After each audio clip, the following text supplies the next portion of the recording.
કેમ છો મિત્રો? આરઆરબી એનટીપીસીમાં જીકેનો ફરીથી એક નવો ડોઝ લઈને આવ્યો છું. તમારા માટે માત્ર એટલું જ કરવાનું છે કે કાનમાં હેન્ડ્સફ્રી નાખી અને શાંતિથી પ્રશ્નની મજા લ્યો અને સમજો અને સાંભળો અને રિવિઝન કરો. કારણ કે હવે સમય છે ને એ તૈયારીનો નહીં, રિવિઝનનો છે. તો રિવિઝન થઈ જાય, સરસ મજાના જૂના પ્રશ્નો સાથે કોઈ એના સાથે એડિશનલ ઇન્ફોર્મેશન હશે અને જરૂરથી શેર કરીશ. તમારું કામ છે માત્ર સાંભળવું, યાદ કરવું, રિવિઝન કરવું, લાઇક કરવાનું ભૂલતા નહીં હો. ચાલો પહેલા પ્રશ્નથી ચાલુ કરીએ, કોઈ પણ જાતની બકવાસ કર્યા વગર. પહેલો જ પ્રશ્ન છે કે જ્યારે આપણા પર અંગ્રેજો શાસન કરી રહ્યા હતા ત્યારે અલગ અલગ અધિનિયમો આપણા ઉપર આવે અને જાત જાતના સુધારાઓ કરેલા. એમાંથી પ્રશ્ન લીધો છે કે દ્વિપક્ષીય શાસન પદ્ધતિ જે છે એની શરૂઆત કયા અધિનિયમથી થઈ હતી?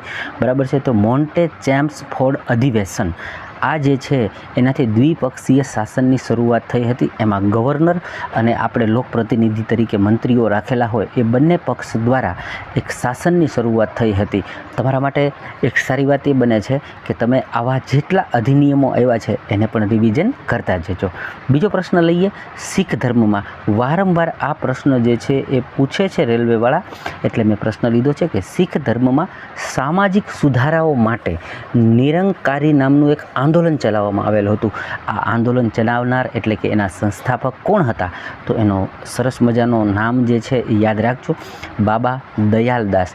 1851ની અંદર એમણે આ નિરંકારી આંદોલન શરૂ કરેલું હતું સમાજની અંદર ધાર્મિક સુધારાઓ માટે. અને એમણે વાત કરેલી કે ઈશ્વર એક છે અને ઈશ્વર જે છે નિરાકાર છે, એનો કોઈ આકાર નથી. એટલા માટે એણે આંદોલનનું નામ નિરંકારી નામ રાખેલું હતું. એના પછી પ્રશ્ન જોઈએ તો એવા કયા મહાનુભાવ હતા કે જેમણે સર્વોચ્ચ ન્યાયાલયની અંદર ન્યાયાધીશનું પદ શોભાવેલું તથા લોકસભાના અધ્યક્ષ પદને પણ સુશોભિત કરેલું? એટલે કહેવા એવું માગે છે એક એવા વ્યક્તિ જે છે લોકસભાના અધ્યક્ષ પણ બનેલા છે અને સર્વોચ્ચ ન્યાયાલય એટલે સુપ્રીમ કોર્ટના ન્યાયાધીશ તરીકે પણ પોતે રહી ચૂકેલા છે.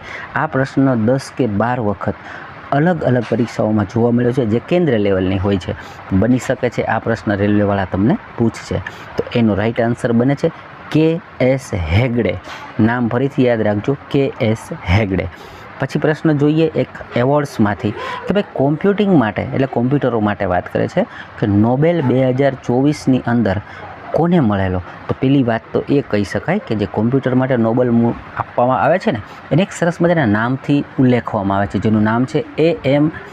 Turing award. શું કહેવામાં આવે છે? A.M. ટ્યુરિંગ એવોર્ડ 2024 તરીકે ઓળખાય છે અને એ એન્ડ્રયુ બાન્ટો અને રિચર્ડ સટનને મળેલો હતો. એઆઈની અંદર ખૂબ બધી રિસર્ચ અને પેટર્નો ટેકનોલોજીને ખૂબ એઆઈની અંદર આગળ વધારવા માટે આ બેનું જે એવું કહેવાય કે ભાઈ પ્રદાન જે છે ખૂબ ઘણું બધું મહત્ત્વનું છે. એના માટે આ પુરસ્કાર એમને 2024માં આપવામાં આવેલો. પછીનો પ્રશ્ન જોઈએ થોડોક જૂનો કે ભાઈ ભારતની લોખંડ પુરુષ તરીકે તમે ઓળખો છો પણ લોખંડી મહિલા કે લોહ મહિલા તરીકે કોણ જાણીતા છે?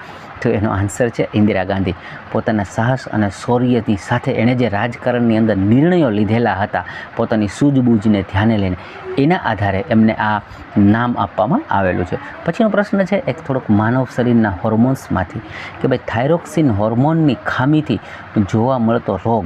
તો ગોઈટર નામનો રોગ જે આપણા ગળામાં છે અને હિન્દીમાં આ લોકો ઘેંઘા ઘેંઘા કરે છે, બરાબર? લેકિન હમ તો યાદ રખેંગે ગોઈટર. ઓકે, આપણે ગુજરાતીમાં પરીક્ષા આપવાની છે ને માટે તો ગોઈટર નામનો રોગ જે છે. હવે ગોઈટર જે છે ને આ થાઇરોક્સિન છે ને એ બરાબર એ હોર્મોન જે છે એનું કામ શું છે? તો કે ભાઈ પાચનની અંદર થોડીક સ્પીડ આપવી, ઉર્જાઓને એમ કહેવાય કે ભાઈ શું કહેવાય સ્ટાર્ટ કરવી, ઉર્જાઓને ઉત્પન્ન કરાવવી, બરાબર છે? અને શરીરમાં ઉર્જાની ખપત કે ઉણપ થતી હોય તો એને એ પોતે આ થાઇરોક્સિન હોર્મોન જે છે એ પૂરી પાડતી હોય છે. પણ જો એને આ ખપત ના થાય, આની ખામી થાય તો ગોઈટર નામનો રોગ જે છે એ થતો હોય છે.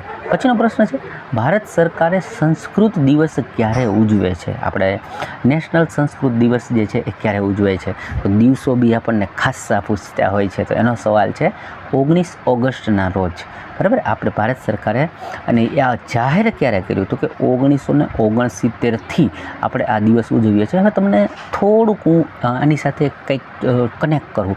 1969ની અંદર મારા ખ્યાલથી કંઈક થયું છે બેન્કોનું, તમને ખ્યાલ હશે 14 બેન્કનું રાષ્ટ્રીયકરણ થયું, આવું કંઈક છે કે નહીં? યાદ આવે છે, માઇન્ડની અંદર ક્લિક થાય છે. તો આવું બધું ક્લિક કરતા રહેજો. પછીનો પ્રશ્ન લઈએ કે ઇન્ટરનેટમાં મેઇલને મોકલવા માટે જરૂરી પ્રોટોકોલ. તો કોમ્પ્યુટર જે છે ને એના અંદર ઘણા બધા નિયમો હોય છે અને નિયમોને એ લોકો એની ભાષામાં ટેકનોલોજીમાં પ્રોટોકોલ તરીકે ઓળખે છે. અને આ જે પ્રોટોકોલ છે એ બધા અલગ અલગ કાર્ય કરતા હોય. એમાંનો એક પ્રોટોકોલ છે SMTP. એનો મતલબ છે સિમ્પલ મેલ ટ્રાન્સફર પ્રોટોકોલ, કે જે મેલને ટ્રાન્સફર કરે છે. તમે જ્યારે કોઈને મેલ કરો ને ત્યારે આ નિયમ એટલે કે આ પ્રોટોકોલને આધીન એ મેલ ટ્રાન્સફર થતો હશે. હવે એવા જ તમને ઘણા બધા પૂછે છે. જેવું એક છે કે ભાઈ તમે HTTPનું ફૂલ ફોર્મ પૂછતું હોય છે, તો એ હાઇપર ટેક્સ્ટ ટ્રાન્સફર પ્રોટોકોલ. તમે જે કાંઈ ઇન્ટરનેટમાં સર્ચ કરવા માટે અહીંયા માનો કે તમે google.com લખ્યું, બરાબર છે, તો આ google.comને સર્ચ કરાવવા માટે આ પેજને ગૂગલ લાવવું છે, તો ત્યારે આ પ્રોટોકોલ જે છે એ જાય છે અને એ પેજને લાવે છે. તો તમને પૂછી લે કે HTTP પ્રોટોકોલનું શું કાર્ય, તો કે વેબસાઇટ અને વેબ પેજને લાવવા માટે એક્સેસ કરવાનું કાર્ય છે. ઓકે, પછીનો પ્રશ્ન જોઈએ. મહાન એવા નૃત્યકાર, એટલે ઘણી વખત પરીક્ષામાં એવું કહે છે કોરિયોગ્રાફર, બરાબર છે, એનું નામ છે કે લુચરણ મહાપાત્રા. અઘરું નામ છે પણ મહાપાત્રાથી યાદ રાખીશું. કે લુચરણ મહાપાત્રા એ કયા નૃત્યની સાથે એ જોડાયેલા હતા? તેનો રાઈટ આન્સર બને છે ઓડિસી નૃત્ય, બરાબર છે ને. ઓડિશાની અંદર આ નૃત્યને પુનર્જીવન કરવા માટે, એ પુનર્જીવન એટલે કે આ નૃત્યના પિતા તરીકે ઓળખવાય છે. અને આ નૃત્ય જે છે ને ખાસ જગન્નાથને, બરાબર છે, રાજી કરવા અથવા જગન્નાથના લઈને એની આરાધના, પૂજા, અર્ચનાઓને ધ્યાને લઈને આ નૃત્ય કરાતું હોય છે. પછીનો પ્રશ્ન છે ને મેં જોડકા સ્વરૂપે લઈ લીધો છે કે તમને પૂછી લેશે વિટામિન A છે તો એને શું કહેવાય, વિટામિન B12 ને શું કહે, વિટામિન C ને શું કહે. બધાના નામ લઈ લઈએ. તો વિટામિન A જે છે એને રેટિનોલ તરીકે ઓળખાય છે. વિટામિન B નહીં પણ વિટામિન B12. હવે અત્યારે છે ને આ એક પ્રશ્ન બની શકે કે અત્યારે ભારતની અંદર એવું બન્યું છે કે 10 પુરુષમાંથી 5 થી 8 જણાને વિટામિન B12ની ઉણપ જોવા મળી રહી છે સમાજમાં, દરેક વ્યક્તિઓમાં, બરાબર છે. એમાં હું પોતે પણ છું. અત્યારે ડેઈલી એક ગોળી મારે વિટામિન B12ની લેવી પડે છે, બરાબર ને. જ્યારે હું દવાખાને ડૉક્ટરને બતાવવા ગયો તો એમણે મને કીધું કે અત્યારે 10માંથી 8 લોકોને આ રોગ છે. એટલે B12નું નામ પૂછી શકે એવું છે, ચર્ચામાં છે. એનું નામ છે કોબાલામીન. ઓકે, પછી વિટામિન C. તો વિટામિન C ને એસ્કોર્બિક એસિડ તરીકે ઓળખે છે. વિટામિન D ને કેલ્સીફેરોલ તરીકે ઓળખે છે. પછીનો પ્રશ્ન લઈએ કે આપણને અલગ અલગ યુદ્ધ અભ્યાસમાંથી પ્રશ્ન બનતા હોય છે. તો મેં પ્રશ્ન લીધો છે વરુણ યુદ્ધ અભ્યાસ કયા દેશો વચ્ચે 2024માં કરવામાં આવ્યો? તો ઇન્ડિયા અને ફ્રાન્સ વચ્ચે 22મું સંસ્કરણ આ જે યુદ્ધનું હતું. અને જો પૂછવામાં આવે કે ક્યાં કરવામાં આવ્યું હતું, તો ભૂમધ્ય સાગરની વચ્ચે અથવા ભૂમધ્ય સાગરની અંદર આ જે વરુણ યુદ્ધ અભ્યાસ આપણે કરવામાં આવેલો, બરાબર છે. કોની સાથે? તો કે ફ્રાન્સની સાથે.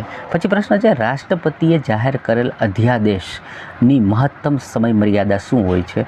બરાબર, મને જે નોલેજ મળ્યું છે ને એ મુજબ હું લખું છું. મને આમાં ડાઉટ છે, બરાબર. આ પૂછાયેલો છે ને, એને રાઈટ આન્સર આ આપ્યો છે રેલવેવાળાએ. એટલે એણે એવું લખ્યું છે 7.5 મહિના. એટલે એને પાછું એને બાજુમાં એવું લખ્યું છે 6 મહિના પ્લસ 6 અઠવાડિયા. ઓકે, તો તમને એ પણ ખબર હોવી જોઈએ કે રાષ્ટ્રપતિ જે જાહેર કરે છે અધ્યાદેશ, બરાબર છે, તો એ કયા આર્ટિકલ મુજબ હોય છે? તો કે એ આર્ટિકલ છે 123 મુજબ. ઓકે, પછીનો પ્રશ્ન જોઈએ કે રાષ્ટ્રપતિ ઉપર મહાભિયોગની પ્રક્રિયા જે કરવામાં આવે છે તે કયા દેશના સંવિધાનમાંથી લેવામાં આવી છે? તો એ જે છે મહાભિયોગ USA એટલે કે ભાઈ અમેરિકામાંથી આપણે આ પ્રક્રિયા લીધી છે. અને એ આર્ટિકલ 61 મુજબ મહાભિયોગ કરી શકીએ છીએ. અને એમાં એક મહત્વ રીતે, બરાબર, બહુમતી જોઈએ. અને બહુમતી જે છે એ 2/3 એટલે કે 66% જેટલી બહુમતી હોય તો જ તમે રાષ્ટ્રપતિ ઉપર મહાભિયોગ પ્રક્રિયા કરી શકો છો. નેક્સ્ટ ક્વેશ્ચન જોઈએ કે એલિફન્ટા ગુફા જે છે એના મંદિરો શાના માટે જાણીતા છે અથવા તો શું કારણથી પ્રખ્યાત છે? તો એ એક વિશ્વ વિરાસતની અંદર આપણે કહીએ ને કે ધરોહરની અંદર આપણે એને સામેલ કરેલી છે અને મહારાષ્ટ્રમાં આવેલી છે. ત્યાં શિવ અને બૌદ્ધ ગુફાઓ જે છે એની શિલ્પકલા માટે આ પ્રખ્યાત છે. ઓકે, પછી પ્રશ્ન લઈએ કે ઇન્ડો ગંગેટિક મેદાન બરાબર છે. આ મેદાનો છે જમીનના, જે આપણે છે ને કે ભાઈ વાવેતર માટેના પુષ્કળ મેદાનો હોય જમીનોના, બરાબર છે, એમાંનો એક મેદાન કહેવાય. ઇન્ડો ગંગેટિક મેદાનમાં કેવા પ્રકારના પાકોનું વાવેતર થાય છે? તો પહેલાં એ કહી દઉં કે ઇન્ડો ગંગેટિક મેદાન જે હોય ને એ એકદમ ફળદ્રુપ અને ઉપજાઉ હોય છે. એટલે કે ભાઈ ત્યાં જે વાવેતર થાય ને એ એવું વાવવું જોઈએ કે જેને વધારે ફળદ્રુપ જમીનની જરૂર હોય. તો એમાં કઈ કઈ વસ્તુઓ વાવી શકાય? તો કે ચાવલ એટલે કે ઘઉં, બરાબર, ચાવલ એટલે કે આપણે ચોખા, પછી શેરડી, પછી ઘઉં, આ બધી વસ્તુઓ જે છે ત્યાં ખૂબ જ મબલખ પાક લઈ શકાતો હોય છે. પછીનો પ્રશ્ન છે ટેકનોલોજીમાંથી કે ઈમેલ મોકલતા સમયે કયું ઓપ્શન એકથી વધુને કાર્બન કોપી મેલ તરીકે મોકલે છે? તો તમે જ્યારે મેલ મોકલતા હોય ને, બરાબર છે, અહીંયા 2 કરીને સેન્ડ કરતા હોય, બરાબર છે, ત્યારે નીચે 2 શબ્દ લખેલા હોય, CC અને એક શબ્દ લખેલો BCC, બરાબર. તો CCનો મતલબ થાય છે કાર્બન કોપી મેલ. એટલે જે કાંઈ મેલ તમે માનો કે ભાઈ તમે ક્યાંય જોબ કરો છો, તમારા બોસને મોકલો છો, તો એના અંદર કોઈ એવો ડેટા છે કે જે તમે ચાહો છો કે બીજાને પણ ખબર પડે કે મેં આ મેલ કર્યો, તો તમે સાથે સાથે એકાઉન્ટની માહિતી હોય તો તમે એકાઉન્ટન્ટને પણ આમાં CCમાં રાખો, એટલે એ જ મેલ એકાઉન્ટન્ટને પણ ખબર પડે. આનો એક ફાયદો હોય છે કે જ્યારે તમારો બોસ એમ કહે તમે મને મેલ નથી કર્યો કે આ માહિતી નથી મોકલી, એને ઉડાડી દીધો તો ત્યારે તમે તમારા CCમાં ગયેલા, એટલે બીજા વ્યક્તિને મેલ મળેલો છે એને ખબર પડે કે આ મેલ મારી સાથે કોને મોકલેલો છે. પણ જો તમારે એવું કરવું હોય કે એ મેલ કોને કોને મોકલો છો એ કોઈને ખબર ન પડવી જોઈએ, તો ત્રીજું ઓપ્શન હોય BCC, એટલે કે બ્લેન્ક, બરાબર. BCCનો મતલબ હું બ્લેન્ક કાર્બન કોપી. તમે એકસાથે અનેકને મેલ કરો છો પણ કોઈને ખબર ન પડે કે મારી સાથે આણે આટલા જણાને મેલ કર્યો છે, તો તમારે BCC ઓપ્શન પસંદ કરવું જોઈએ. ઓકે, તો આ પ્રશ્ન માટે શું હતું કે કાર્બન કોપી માટેનું ઓપ્શન CC. ઓકે, પછીનો પ્રશ્ન જોઈએ કે ઉપધાતુઓ કોને કહેવામાં આવે છે? તો ઉપધાતુઓ છે ને એને 2-3 શબ્દથી આ લોકો ઉલ્લેખિત કરે છે. મિશ્ર ધાતુ તરીકે પણ બોલે છે અને મેટેલોઇડ તરીકે પણ ઓળખે છે. તો મિશ્ર ધાતુ જે છે ને એ ધાતુ અને અધાતુના મિશ્રણથી બનતી ધાતુ હોય છે. જેમ કે એનું એક્ઝામ્પલ લઈએ સિલિકોન, બરાબર. તમને ખ્યાલ હશે સિલિકોન જે છે ને એ ટેકનોલોજી માટે મહત્ત્વની મિશ્ર ધાતુ છે, બરાબર. અને સિલિકોન વગર ના તો કોઈ ચીપ બને, ના તો કોઈ કોમ્પ્યુટર બને, ના તો કોઈ AIના કોઈ ડિવાઇસ બને, ના કોઈ સોફ્ટવેર કામ કરી શકે. એટલે કહેવાય કે મિશ્ર ધાતુ જે છે ને એની બહુ જ ડિમાન્ડ છે. ઓકે, પછી પ્રશ્ન લઈએ ધ ફ્રોગ એન્ડ ધ નાઇટિંગેલ, બરાબર, એટલે નાઇટેંગલ તરીકે છે પણ એને ભેગું લખ્યું છે. ધ ફ્રોગ એન્ડ ધ નાઇટેંગલ આ નામની કવિતાના લેખક જે અત્યારે ખૂબ જ ચર્ચામાં છે, તો એના લેખક છે વિક્રમ શેઠ, અને એણે શિક્ષણ માટે એની મહત્ત્વના શું છે સમાજમાં આ દર્શાવવા માટે કવિતા લખી હતી, ધ ફ્રોગ એન્ડ ધ નાઇટેંગલ, બરાબર. એટલે પૂછી શકે એવો પ્રશ્ન છે. પછીનો પ્રશ્ન છે એ મેં થોડોક આર્ટિકલના ભેગો લઈ લીધો છે. એકારે 4-5 અગત્યના આર્ટિકલો છે, જોડકા સ્વરૂપે બને કે પૂછી લઈએ. તો પહેલાં તો આર્ટિકલ 40 છે ને એની અંદર ગ્રામ પંચાયતોનું સંચાલન, ગ્રામ પંચાયતોનું ગઠન કરવું, ગ્રામ પંચાયતોમાં ચૂંટણી થવી, આ બધી વસ્તુઓ માટે આર્ટિકલ 40 જે છે એ કામનું છે. ખોલીને પછી આર્ટિકલ 41 જે છે એ એમ કહે છે કે વ્યક્તિઓને કામ કરવાનો અધિકાર છે. ઓકે, 44 નામનું આર્ટિકલ જે છે એ સમાન નાગરિક ધારો અથવા સમાન નાગરિક સંહિતા માટે વપરાય છે. અને આર્ટિકલ 48 જે છે એ કૃષિ તથા પશુપાલનમાંની વ્યવસ્થા કરવા માટે આ આર્ટિકલ જે છે એ 4 મેં જોડકા સ્વરૂપે તમને લઈ દીધા છે અને વારંવાર પૂછાય છે, માટે તમે એને યાદ રાખશો. ત્યારબાદ અલગ અલગ દેશો અને એની વચ્ચેની સીમાઓનો પ્રશ્ન આવતો હોય છે. એમાંનો ક્વેશ્ચન્સ લીધો છે મેં કે 10 ડિગ્રી ચેનલ જે છે એના દ્વારા કયા દ્વીપ અલગ પડશે? ઓકે, તો અંડમાન અને નિકોબાર જે છે આ બંગાળની ખાડીમાં આવેલું છે, બરાબર. એ પણ તમને યાદ રાખી શકશો. અને 10 ડિગ્રી ચેનલ જે છે એ એટલા માટે કહેવામાં આવે છે કે ભાઈ 10 આપણે એમ કહીએ કે ભાઈ કેટલા અંશ સેલ્સિયસ ડિગ્રી એ નમેલું છે, તો એનું જે સ્થાન છે એ નકશામાં 10 ડિગ્રી ઉપર આવેલું હોવાથી એને 10 ડિગ્રી ચેનલ તરીકે ઓળખવામાં આવે છે. પછીનો પ્રશ્ન છે સદન બેઠકના પ્રથમ કલાકને, બરાબર છે, એટલે કે જ્યારે સદન મળે કે ભાઈ બેઠક થાય, બરાબર છે, આપણા એવું કહેવાય કે ભાઈ પાર્લામેન્ટની અંદર હોય, વિધાનસભાની અંદર હોય, જ્યારે સદન મળે છે ત્યારે બેઠકના પ્રથમ કલાકને શું કહેવામાં આવે છે? બરાબર છે, તો એને પ્રશ્નકાળ તરીકે ઓળખવામાં આવે છે અને જે સવારે 11 થી 12 વાગ્યા સુધીનો સમય હોય છે. પછી પ્રશ્ન છે મનુષ્ય દ્વારા સાંભળવાની ફ્રીક્વન્સી એટલે કે ઓડિબલ ફ્રીક્વન્સી, આપણે જે કાંઈ અવાજો સાંભળી શકીએ છીએ બરાબર છે એ આપણી સાંભળવાની ફ્રીક્વન્સી કેટલી હોય કે તેને હું સાંભળી શકું. જેમ કે હું અત્યારે બોલું છું, માનો કે ખાલી હું હોઠ પટપડાવું અને અવાજ ના આવે તો તમને સંભળાતું બંધ થઈ જાય, તો તમે કહો સાહેબ અવાજ આવતો બંધ થઈ ગયો, તો એ અવાજ લઈ જનારી જે ફ્રીક્વન્સી છે એ કેટલી હોવી જોઈએ તો જ મનુષ્ય સાંભળી શકે? તો 20 હર્ટ્ઝથી લઈને 20,000 સુધી સાંભળી શકાય. હવે આ 20 હર્ટ્ઝથી ઓછી હોય બરાબર છે તો એને ઇન્ફ્રાસોનિક શબ્દો કહેવાય બરાબર છે, નામ કહેવાય, એવી ફ્રીક્વન્સી કહેવાય બરાબર છે. અને જો 20,000 હર્ટ્ઝથી વધારે હોય તો એને અલ્ટ્રાસાઉન્ડ તરીકે ઓળખવામાં આવે છે. ઓકે, પછીનો પ્રશ્ન લઈએ કે પંચાયતી રાજને કયા અનુચ્છેદ દ્વારા જોડવામાં આવ્યું હતું બરાબર છે? તો અનુચ્છેદ જે છે બરાબર છે પંચાયતી રાજને કયા અનુચ્છેદ દ્વારા જોડવામાં આવેલું હતું બરાબર? તો આર્ટિકલ 40ની અંદર 73માં સુધારાથી પંચાયતી રાજ જે છે એના વિશેની ટોટલી માહિતીઓ જે છે એ જોડવામાં આવેલી. પછીનો પ્રશ્ન છે કોષ કેન્દ્ર તથા બાહરી કોષ સ્તરની વચ્ચે આવેલા પદાર્થને શું કહે છે બરાબર છે? કોષ જે છે એ માનવ શરીરનો સૌથી નાનામાં નાનું અવયવ કે અંગ તરીકે ઓળખાય છે. એમાંથી પ્રશ્ન વારંવાર બનતા હોય છે. તો એ જે હોય છે કોષ દ્રવ્ય હોય, અને કોષ દ્રવ્યની અંદર જ આપણા બધા જ શરીરના મોસ્ટ ઇમ્પોર્ટન્ટ એવા ફંક્શનો જે છે એ થતા હોય છે અને એના અંદર તરતા હોય છે.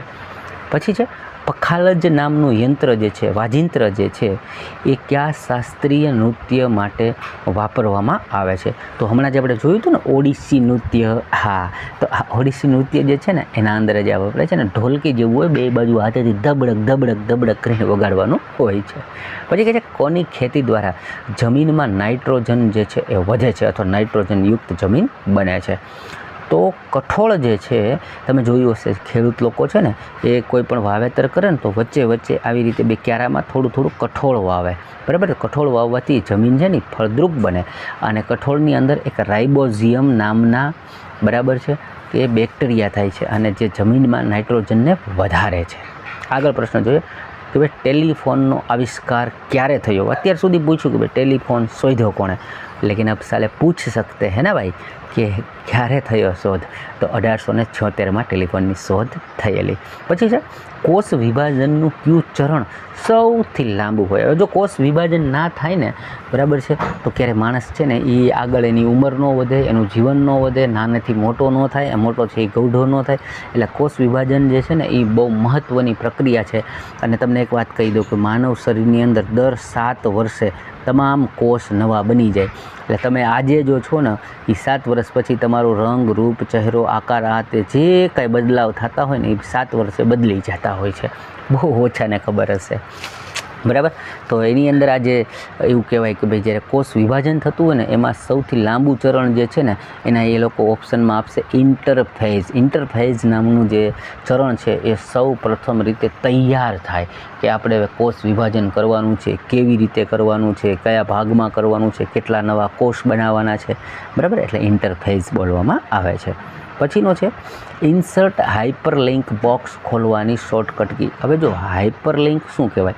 અહીંયા હું કોઈ એવી એક લિંક મૂકી દઉં, આમ કરી આમ, એની ઉપર તમે ખાલી આમ ક્લિક કરો ને એટલે એ જે લિંક મૂકી છે ને એ તમને ત્યાં લઈ જાય. માનો કે મારા વિડીયોની લિંક છે તો આને ક્લિક કરતાની સાથે મારો વિડીયો ખુલી જાય. આવી લિંક મૂકીએ ને એને હાઇપરલિંક કહેવાય બરાબર? એને ખોલવાની શોર્ટકટ કી પૂછે તો કંટ્રોલ કે દ્વારા તમે એને ખોલી શકો છો. ઓકે, પછીનો પ્રશ્ન લઈ લઈએ. મજા આવે છે ને મિત્રો? લાઈક બાઈક કરતા રહેજો. હા, તમારું કામ છે સાંભળવાનું, સમજવાનું અને લાઈક કરવાનું. ઓકે, પછી છે રોલિંગ યોજના કઈ પંચવર્ષીય યોજના વચ્ચે લાગુ બરાબર છે? હવે જુઓ, એક છે ને રોલિંગ નામની યોજના લાવી કે જ્યારે 2 પંચવર્ષીય યોજના જે છે ને એના અંદર કંઈક એવું થયું બરાબર છે. ઘણા રીલિંગ બોલે છે બરાબર છે. એ કંઈક એવું થયું કે ભાઈ આ 2 પંચવર્ષીય યોજનાઓની વચ્ચે કોઈક નાણાકીય કટોકટી આવી બરાબર છે. અને હવે પ્રશ્ન ઊભા થયા કે ભાઈ આ 2 પંચવર્ષીય યોજનાઓ છે આગળ ચાલી શકે એના માટે કંઈક વચમાં કરવું પડશે. સિમ્પલ વસ્તુ કે ભાઈ તમે એવું ધાર્યું હતું કે આ મહિનામાં મારો ખર્ચ આટલો છે અને આવતા મહિને આટલો છે, પણ પરિસ્થિતિ બગડી તો તમે વચ્ચે કંઈક કટ કરશો, કાપ મૂકશો બરાબર છે. એવું ક્યારે થયું હતું કે ભાઈ 5મી અને 6ઠી પંચવર્ષીય યોજનાની વચ્ચે મોરારજી દેસાઈ વડાપ્રધાન બન્યા 1978માં, ત્યારે આ વસ્તુ લાગુ કરવામાં આવેલી હતી. પછી પ્રશ્ન લઈએ, સંવિધાન સભામાં મહિલા સભ્યોની સંખ્યા કેટલી હતી? જો આપણે સંવિધાન સભા જે છે ઇતિહાસની અંદર બહુ બધા કામનું છે, ઘણા બધા પ્રશ્નો નીકળતા હોય છે, તો એ સંવિધાન સભામાં કેટલી મહિલાઓની સંખ્યા હતી? બરાબર છે, તો એમાં 15 મહિલાઓ હતી. આગળનો પ્રશ્ન લઈએ, ભોજન, કાર્ય અને ઉત્પાદન, બરાબર છે, આ 3 વસ્તુઓ છે એ કઈ પંચવર્ષીય યોજનાનો નારો હતો? બરાબર, ભોજન, કાર્ય અને ઉત્પાદન એટલે કેવા એવું માગે છે કે દરેકને ભોજન મળી રહે, દરેકને કામ મળી રહે અને દેશની અંદર ઘણું બધું ઉત્પાદન થાય. આવો નારો લઈ અને પંચવર્ષીય યોજના જે છે 5મી લાવવામાં આવેલા ઇન્દિરા ગાંધી, બરાબર છે, કે કોઈ ગરીબ ન રહેવું જોઈએ, બરાબર છે, એના માટે આ 5મી પંચવર્ષીય યોજનાનો આ નારો હતો. પછી વાત કરીએ કે કયા અધિનિયમમાં બ્રિટિશ સરકારે શિક્ષા ઉપર 1 લાખ રૂપિયા દર વર્ષે ખર્ચવાનો નિર્ણય કરેલો? બરાબર છે, પહેલાં શરૂઆતની અંદર એવું હતું કે આ અંગ્રેજો છે ને એને આપણી શિક્ષણ પાછળ નહીં, આપણને લૂંટવા પાછળ બહુ ઓલું કરેલું, બરાબર. પછી છે ને બધા લોકોને થયું કે ભાઈ શિક્ષણ જરૂરી છે, તો એવા કયા અધિનિયમથી બ્રિટિશ સરકાર માની કે હા ભાઈ હવે અમે દર વર્ષે 1 લાખ રૂપિયા જે છે શિક્ષણ પાછળ ખર્ચીશું? તો એ 1813ની અંદર. ક્યારે? તો કે 1813ની અંદર આ જે ચાર્ટર એક્ટ આવ્યો, બરાબર, ત્યારે નક્કી કરવામાં આવેલો. મિત્રો, અહીંયા આપણા ક્વેશ્ચન્સ જે છે 51 પ્રશ્ન પૂરા થાય છે. વિડીયો સારો લાગ્યો હોય તો લાઈક તો જરૂર કરજો, કોમેન્ટમાં કંઈ કહેવું હોય તો કહી દેજો, બરાબર છે. બાકી મહેનત કરો અને પરીક્ષાને સરસ રીતે એક તહેવારની જેમ ઉજવી અને સફળ થાવ તેવી શુભેચ્છાઓ સાથે ફરીથી મળીશું બીજા વિડીયોની અંદર.